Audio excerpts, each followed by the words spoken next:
আসসালামু আলাইকুম ভিউয়ার্স, আমি তাহেরা নওশর আবারও চলে আসলাম নতুন একটা ব্লগ নিয়ে। তো আজকের ব্লগে থাকছে কাঁচকলার খোসা দিয়ে কাবাব। তো প্রথমে কাঁচকলাকে সিদ্ধ করে নিয়েছি, তারপরে খোসাকে ছিলিয়ে তার পাটায় বেটে নিব। আপনারা চাইলে ব্লেন্ডারও করে নিতে পারেন। তো এখন বেটে নিচ্ছি এক এক করে। আর এর জন্য লাগবে পেঁয়াজটাও সামান্য আমি একটু ভেজে নিয়েছি, আর সাথে চিলি ফ্লেক্স আর গোলমরিচের গুঁড়া, লবণ আর ব্রেড ক্রাম্ব দিয়ে ধনেপাতা দিয়ে ভালোভাবে এগুলোকে মেখে নিব।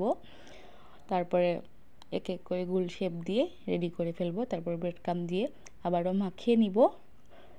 আর দেখতেই পারতেছেন কীভাবে আমি একটা বানিয়ে নিয়েছি। তো আসলে আমার ভিডিওটা স্ক্রিপ্ট হয়ে গেছে, যে মাখানোর যে ভিডিওটা আসলে এত কাজ থাকে না যে কোনটা ছেড়ে কোনটা করব, আর এক এক করে তো সবগুলা কাজ একাই করতে হয়, তাই আর মনেও থাকে না কোনটার পরে কোনটা স্টেপ দিতে, তাই মুখেই বলে নিচ্ছি।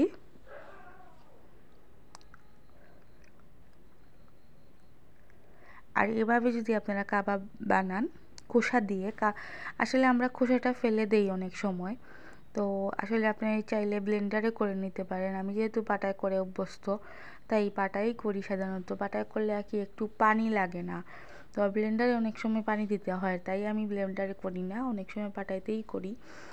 তো আপনারা চাইলে ব্লেন্ডারও করতে পারেন, তবে খুব সুস্বাদু হয়।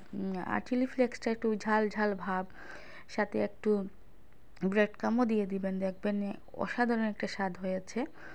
তো ও তো বেশ রেডি হয়ে গেল এক এক করে। এখন একটু একটু করে ব্রেড ক্রাম্ব লাগিয়ে নিচ্ছি, তারপরে ফ্রাই প্যানে দিয়ে দিব।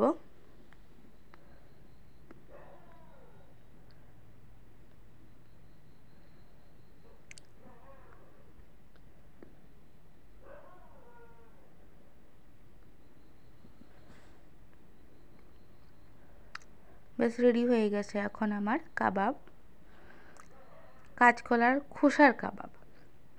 তো একদম প্যানটা বসিয়ে দিলাম, আর এক এক করে ফ্রাই করে নিব। কে কোথা থেকে দেখছেন অবশ্যই কমেন্ট করবেন, আর যদি ভিডিওটা ভালো লাগে অবশ্যই একটা লাইক দিবেন। এর চেয়ে যদি বেশি ভালো লাগে তখন সাবস্ক্রাইব করবেন। তো এই তো একটু পাল্টিয়ে নিচ্ছি। অসম্ভব মজা হয়েছে কিন্তু এই কাবাবটা, আপনারা একবার হলেও করে ট্রাই করবেন। আর সাথে কিন্তু মেয়োনিজ বা সস দিয়ে খেলে খারাপ লাগে না, অনেক মজা হয় এইভাবে। তো এই তো এক এক করে হচ্ছে, তারপরে একটা প্লেটের মধ্যে নিয়ে নিব।